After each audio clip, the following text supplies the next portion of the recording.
গাজীপুরের কাপাসিয়া উপজেলায় শীতলক্ষ্যা নদী ভাঙনে একটি গ্রামীণ সড়কের প্রায় ১০০ মিটার সড়ক বিলীন হয়ে গেছে। গত কয়েকদিনের টানা প্রবল বৃষ্টিতে ও নদীর পানি বেড়ে যাওয়ায় সড়কটিতে ভাঙন দেখা দিয়েছে।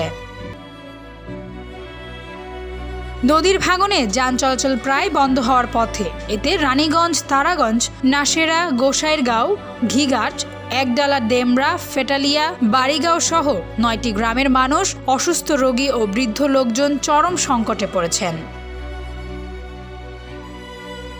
স্থানীয় সরকার প্রকৌশল অধিদপ্তরের অধীন এই গ্রামীণ সড়কের নাম রানীগঞ্জ তারাগঞ্জ বেড়িবাঁধ। সড়কটি দিয়ে কাপাসিয়া ও কালীগঞ্জ উপজেলার প্রায় ১০,০০০ মানুষ চলাচল করে। উপজেলা দুর্গাপুর ইউনিয়নের ৫ নম্বর ওয়ার্ডের মুচিবাড়ি এলাকার পুরো পাশ দিয়ে বয়ে গেছে শীতলক্ষ্যা নদী। নদীর পশ্চিম পারে অবস্থিত এই গ্রামীণ সড়কটি ১০০ মিটারের বেশিরভাগ অংশ নদীতে বিলীন হয়ে গেছে।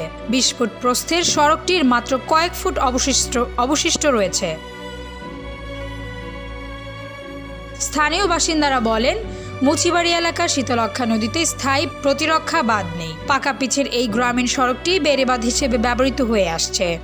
উপজেলা পরিষদের সাবেক চেয়ারম্যান আজিজুর রহমান পেরা বলেন, শীতলক্ষ্যা নদীর ভাঙন এলাকা পরিদর্শন করেছি। বর্তমান ভাঙনটি ভয়াবহ আকার ধারণ করেছে। এলডিজি ও পানি উন্নয়ন বোর্ড স্থায়ী বাঁধ নির্মাণে দ্রুত পদক্ষেপ না নিলে এলাকার কয়েক হাজার মানুষ গৃহহীন হয়ে পড়ার শঙ্কা রয়েছে। সংশ্লিষ্ট দপ্তরগুলোই বিষয়টি জানানো হয়েছে।